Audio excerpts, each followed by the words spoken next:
국사모 유튜브 채널 구독과 좋아요, 알림 설정 부탁드립니다.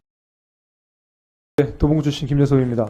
일단 장관님께 좀 드릴 말씀이 좀 있는데, 앞서서 우리 존경하는 윤한호 위원장님께서 보훈부가 좀 더 잘해야 된다고 질책을 좀 해주셨는데, 거기 장관께서 뭐 열심히 했다, 좀 알아주자 이런 얘기를 하셔가지고 제가 그 부분은 좀 지적을 드려야 되겠습니다. 지금 여야 의원님들께서 보훈부에 대해서 매서운 질타를 하는 것은 국민을 대신해서 보훈부가 국민 눈높이에 못 맞춰서 일하고 있다는 점을 지적하시는 건데, 장관께서 나오셔서 저희가 열심히 하고 있습니다라는 거는 핑계가 안 되죠.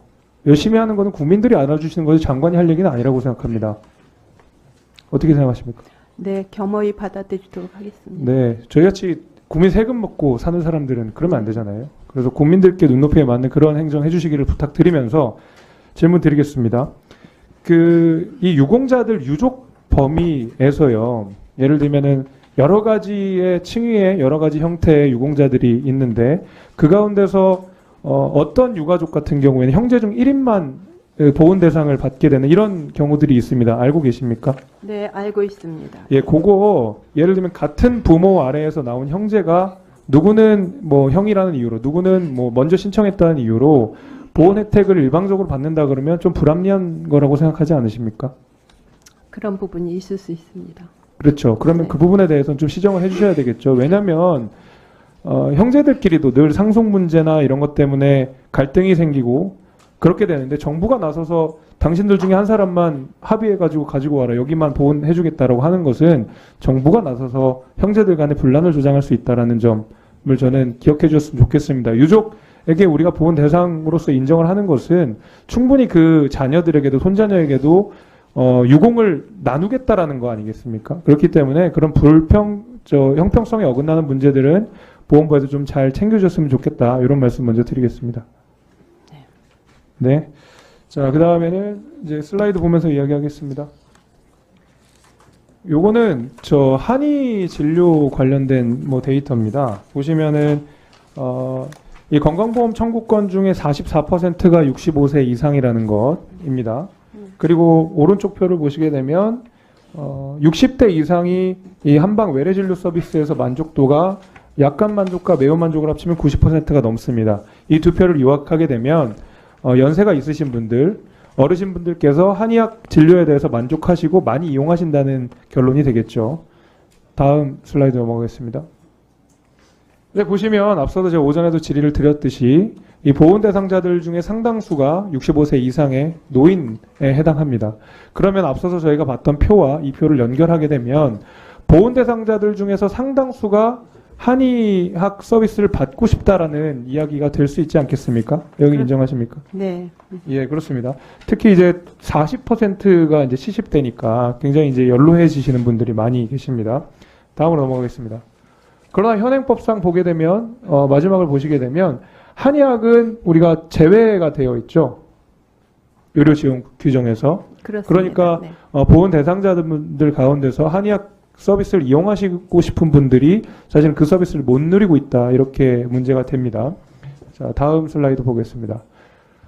그러나 올해 6월에 보게 되면 그 대통령께서 호국 영웅에 대해서 최고 예우를 해준다, 거기 중에서 특별히 말씀하신 게 의료 서비스를 개선하겠다라는 말씀하셨거든요. 재활지원 확대하겠다. 여기 한의학 포함됩니까? 그렇지 않은 것 같습니다. 아, 그렇지 않습니까? 네. 다음 슬라이드 보시죠.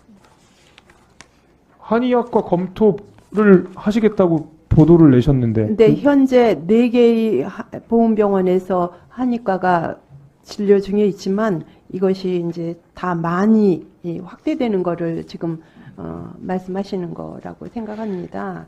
그렇죠. 근데 네. 그 4군데가요, 저도 찾아보니까요, 뭐 6군데 중에 이제 4군데에서 한의학 서비스를 하고 있긴 한데, 그 4군데 병원에 총 합쳐서 4명의 의사만 있습니다.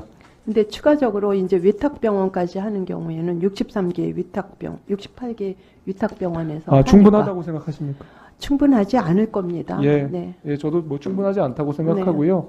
그리고 대통령께서 이 의료 혁신을 이야기하셨고, 말씀하신 대로 보훈 대상자분들 가운데 상당히 많은 분들이 한방 의료 서비스를 이용하시고 싶어 한다라는 내용이 들어가 있으면 조금 여기에 대해서 전향적으로 검토를 해주시면 좋겠습니다. 네, 한의과를 확대하는 거를 검토하도록 그리고 해보겠습니다. 제가 본 자료로는 그 전국 위탁병원 중에 한의원이 없는 것으로 알고 있는데 지금 장관께서는 이제 있다고 말씀하신 거죠? 네, 그러니까 위탁병원에서 한의과 운영 중인 데가 60단계 정도 있는 걸로 지금 네네, 알겠습니다. 적고 있습니다. 예. 자, 마지막 슬라이드 하나 보겠습니다. 네. 아무튼 제가 이제 말씀드린 대로 앞서서 제가 본 이 의료와 관련해서 요양기관도 마찬가지고 이 의료 서비스도 마찬가지고 우리 보건부가 앞으로도 유념해서 봐야 될 것은 이 대상자분들의 연세가 너무 높아지고 있다라는 점. 그 얘기는 즉슨 보건부가 정말 재빠르게 움직여야 되는 거거든요. 네, 서비스를 늘리고 기관을 만들고 건물을 설치하고 그 안에 서비스를 집어넣는 과정은 상당히 오랜 시간이 필요가 됩니다. 그렇기 때문에 앞서서 위원장님께서 매섭게 질타하셨던 것처럼 보건부가 열심히 열심히 하고 있다라는 이야기만으로는 우리 보건 대상자들에게 충분한 서비스를 제공할 수 없다라는 사실을 분명히 알아주시고 이 부분을 좀 유념해서 잘 챙겨주시기를 부탁드립니다. 네, 알겠습니다. 국가유공자들 연령이 높기 때문에 더 노력해야 할 것 같습니다. 네, 수고하셨습니다. 네, 도봉구 출신 김재석입니다. 저는 이제 보건부 장관님이랑 공단 이사장님 이 두 분께 질문을 좀 드릴 거예요. 우리 보건 대상자들한테는 좀 현실적인 문제라서 오늘 답변을 좀 잘 해주시면 좋겠습니다. 저는 크게 이제 세 가지 정도 짚어보려고 하는데 보훈 요양원 공급 부족 문제를 좀 지적드리려고 합니다. 크게 이제 세 가지인데 하나는 절대 수가 부족하다는 거, 병상 수가 부족하다는 문제 하나. 두 번째는 특히 수도권에서 많이 부족하다는 문제. 마지막에는 보훈 요양원의 개보수 비용이 이번에 삭감된 내용. 이 세 가지를 크게 질의를 좀 드려보려고 합니다. 우리 보훈 대상자들 연령이 날로 높아지고 있고 그러다 보니까 보훈 요양원에 대한 수요도 가파르게 증가하고 있습니다. 여기 보건부는 여기에 대해서 잘 대응하고 계십니까? 네, 그 현황을 파악하면서 노력을 최대한 하고 있습니다. 그렇죠. 이제 지금 노력하게 되면 이미 보훈 대상자들이 연로하시기 시작했는데 이 시설이라는 것은 좀 빨리 지어놔야 그 수혜를 받으실 수 있기 때문에 지금부터 준비하시면 좀 늦죠. 제가 뭐 표를 보면서 좀 이야기를 하겠습니다. 저 첫 번째 표 보겠습니다. 지금 보시면은 입소 대기자가 1651명인데 정원이 1628명이니까 사실은 이제 100% 이상이 대기를 하고 계시는 상황이거든요. 이제 연세가 다 높으신 분들이고요. 하루빨리 입소를 하셔야 되는데 그냥 대기하고 계시면 마음이 불안하실 거라고 생각을 합니다. 근데 지금 제가 하이라이트를 좀 해놓은 수원과 남양주 같은 경우에는 특히 대기자 비율이 굉장히 높습니다. 보시면 273%, 311%. 예, 이 두 개의 공통점이라고 하면은 수도권이겠죠. 이게 이제 총 대기자로 따지게 되면은 한 정원이 428명인데, 보시면 사실은 이 전체 합계에 비해서 굉장히 수도권의 병상수가 적습니다. 그러니까 더 편중도 심해지는 거죠. 다음 표 보겠습니다. 근데 보훈 대상자분들의 45%가 서울, 인천, 경기, 그러니까 수도권에 거주를 하시고 대기자도 앞서 보신 대로 75%가 수도권에 쏠려 있습니다. 그 수가 1245명인데 앞서서 수원이랑 남양주에만 보훈병원이 수도권에 있다 보니까 여기에 너무 과밀됐다라는 지적이에요. 여기에 대해서 좀 파악하고 계신 부분이 있습니까? 네, 상황은 파악을 하고 있는데 이것이 굉장한 예산과 또 시간을 필요한 부분이라서 미흡하다는 거에 대해서 저희가 알고 있습니다.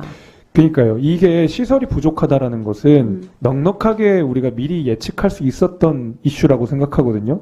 보훈 대상자들이 연로에 가시는 거는 누구나 다 알고 있는 사실이고 보건부가 제일 잘 알고 있는 사실이고 시설도 턱없이 부족하다는 것도 알고 있는 사실인데 이제 와서 현실적으로 어려움을 토로하시는 거는 지금까지 미흡하게 대응하셨다라는 이야기인 거죠. 그런데 수원 보훈요양원 같은 경우 이제 증축 새로운 부지를 하기는 어려우니까 증축하고 여러 가지를 병행하면서 그 문제점을 해소하려고 노력하는데 미흡한 부분이 있습니다. 예, 뭐 장관님께 하나 더 여쭤보시면 보니까 제가 언론 기사를 보니까 충북 영동에 이번에 추가 건립 맞습니다. 하나 한다고 했는데 네. 제가 말씀드린 대로 수도권 편중이 과밀화되고 있는 상황 속에서 충북 영동에 새로운 시설을 건립하는 것이 이 문제를 해결할 수 있다고 생각하십니까? 그거는 또 다른 영역입니다. 충북권에 또 유공자분들을 모실 수 있는 권역별로 필요한 부분이 있었기 때문에 거기는 수요 조사는 만들어졌습니다. 충분히 하고 하시는 네, 겁니까? 다 진행하고 한 것입니다. 제가 여기서 그럼 하나 더 문제 지적을 하게 되면 앞서서 이제 전주에도 대기자는 있는 것으로 나왔지만 네. 사실 이제 실대기자로 따면 오히려 미달이라는 거예요. 정원 미달이라는 거예요. 지역적으로 그런 현상이 그러니까요. 있습니다. 네. 지역적으로 미달인 데가 있고 과밀한 데가 있다 그러면 그 과밀한 곳에 좀 더 추가 배치를 하는 것이 저는 현실적으로 맞는 거라고 생각하거든요. 보훈 대상자분들이 45%가 수도권에 살고 계시니까 여기에 좀 늘리려는 노력을 좀 해주셔야 되는 게 맞다고 저는 봅니다. 영동에 하시는 거 제가 나무라는 게 아니고요. 수도권에 대한 대응 마련이 돼야 된다는 말씀을 좀 드리는 거고요. 자, 표 세 번째 거 보겠습니다. 이제 보훈요양원 이제 설립 현황을 보는데, 뭐 수원 같은 경우는 아까 말씀하신 대로 굉장히 좀 오래됐습니다. 근데 제가 여기서 문제 지적을 반드시 해야 되는 것이, 보훈요양원의 개보수 예산이 올해 0원이 됐습니다. 이거 왜 0원, 저 시간 1분만 더 쓰겠습니다. 네. 왜 0원 됐습니까? 저희가 예산적인 부분들이 상당히 어려운 실정입니다.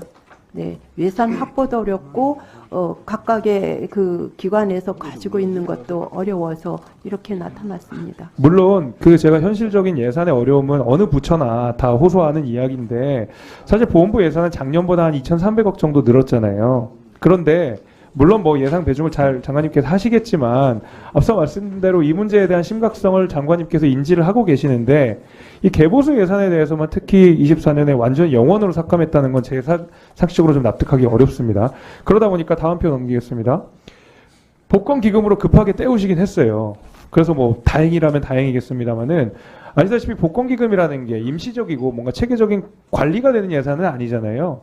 그렇습니다. 예, 그러면 요양 대상자들이 계속 이 부분을 요구하고 있고 기다리고 계신다 그러면 적극적으로 예산 편성하셔야 되겠죠. 그렇습니다. 그렇죠. 하실 거 하시는 거죠? 네, 재정 당국과 협의를 통해서 이 부분에 대한 것도 지속적으로 개선해 나가도록. 예, 다음 표 노력하겠습니다. 보겠습니다. 네. 예산이 많이 듭니다. 10억 이상 드는 데도 있고요. 이건 개보수 예산만 그렇습니다. 자, 네, 저희 국가보훈부도 노력하는데 의원님들 또 기재부 관련되는 데서 도와주셔야 가능하다고 생각합니다. 잘 부탁드립니다. 네. 수고하셨습니다.